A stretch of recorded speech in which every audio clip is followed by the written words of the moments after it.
All right, Rob G., let's kick it off. There were 10 head coach openings in the NFL, and we got the final tally. All the jobs are filled, and guess what? What's that? No brother needed is the story of the day. 0 for 10, like Dwight Howard at the free throw line. Unbelievable. Oh, it's a tough scene, guys. The NFL is officially down to 3 black head coaches. One of them you tried to get fired last week, Rob. Aaron Glenn with the Jets. And I still would fire him. If you did make that, make it 11. I still would fire Aaron Glenn. I still think he's bad. What, we down to 2?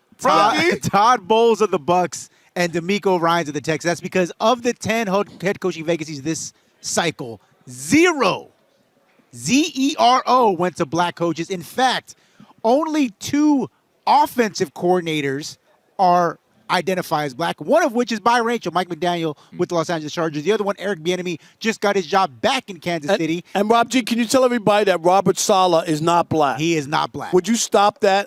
People going, what about Robert Saleh? You know it's bad when you got to point to the one. Well, you got Robert Saleh. So, guys, this has been an ongoing issue for years now in the NFL. They do the Rooney Rule. It has no impact whatsoever. Terrible. It's just satisfying a box on a check sheet. Here's the question.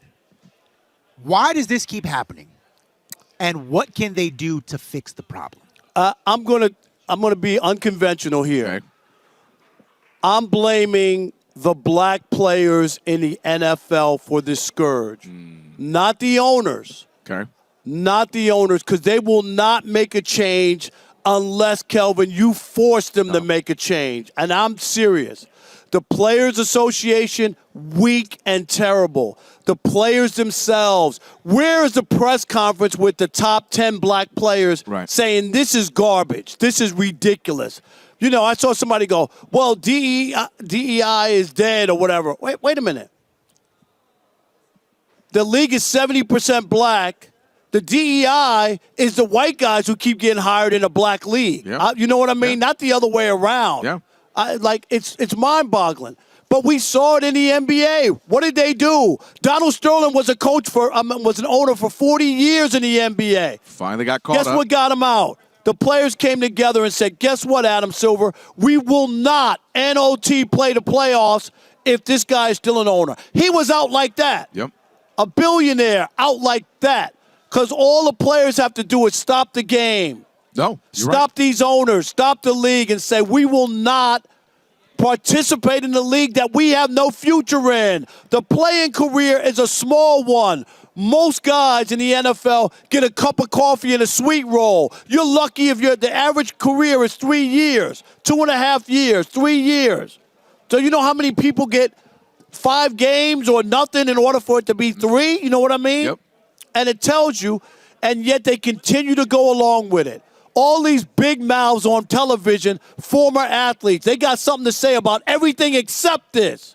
Where is the outcry? Where is the call for something to happen? All these former players, these guys all got big-time money. They can't be hurt to be unified and fight for something that's worth it.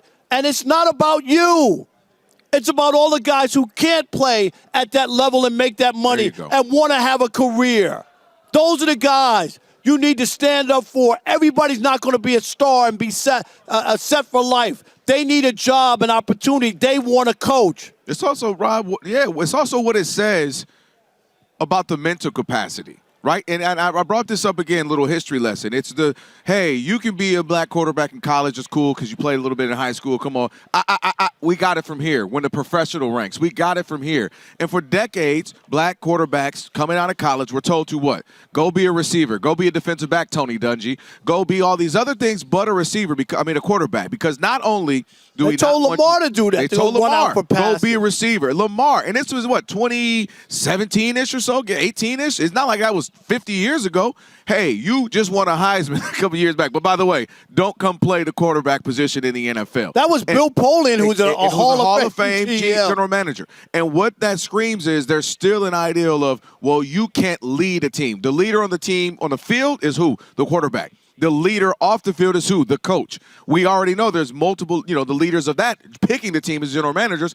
And for daggone sure, the leaders of those are the owners, and we aren't getting there as well. So to me, it just continues to scream, you can be the labor.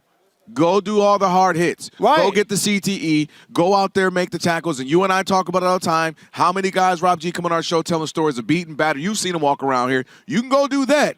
But you're not going to own it. You're not going to be general manager, control the Not team. gonna be the face you're of not it. going to be the face by being a coach. And we just now really letting you be a quarterback the last 10, 15 years. So to me, that's what it screams. And But that's don't why you it's an believe the insult. onus is on the players? I'm serious. No, because the owners aren't going to make it the change. We just onus saw is it. on the players because sadly the owners have proven they're not changing. They're not going to change. Rooney Rule to be dang, no Rooney Rule. But just think about the Rooney Rule, which I was against from the beginning, that you have to force them to interview people, not even get hired. It wasn't like an automatic quota system. This was just to get them. Just to be even thought of or considered. Yes, and you watch can't this get too, hired if Rob. you're not in a if you don't get it. This is the 5th time that no black head coach was hired during a hiring cycle since the Rooney Rule. Not ever. Right. Since the Rooney, the whole point was this rule, and this is the 5th time, Rob G, that we've had the Rooney Rule since we've had it, and no black head coach was hired. And you brought up a great point. No other profession can you show me where the 70% of, if it were 70% men in a league or something, and it was all ran by women. The people would go, 90% ran this by- is ludicrous. Yeah, right. That would Remember never that? happen. I said that the National Hockey League, if all the coaches in the National Were Hockey League were black, brothers. you would go, what is this? Right, and that's they don't just- even play the game. And it's just about having people who understand you, who can speak the language, who understand culturally. It's just, to me, it's just good business and good practicality. Now, also what you're saying is, too, there's no one that can start in the pipeline. There's no offensive coordinator, special teams coaches, defensive head coaches, and there's so few. And then, by the way, the greatest way to kind of get you going is in college, and we know there's not that many in college either. So then where can it be, Rob G, Rob Parker? Where can we start? And you're right. It is going to take a handful of – it's going to take – and I hate to put it on them, but the Patrick Mahomes of the world, Yes. the Dak Prescotts of the world. Yes, all the big stars. Stop it. What better week than Super Bowl week to come out here and be asking, oh, yeah, and by the way, let me just take this time to say this. I know we just went through another hiring cycle and no coaches. It's unacceptable. It's unacceptable. I don't want to be in a league where I can't see me giving me a future outside of the game. I might play only 2 more years. You're telling me my career is done? And it's going to take players saying that, being about it, and standing on that 10 toes down to put the pressure on the owners, the onus on the owners. Because the owners proven they ain't going to do it on their own out of the kindness of their heart or the morale of understanding the deep-rooted racism and the buddyism that is here in this country.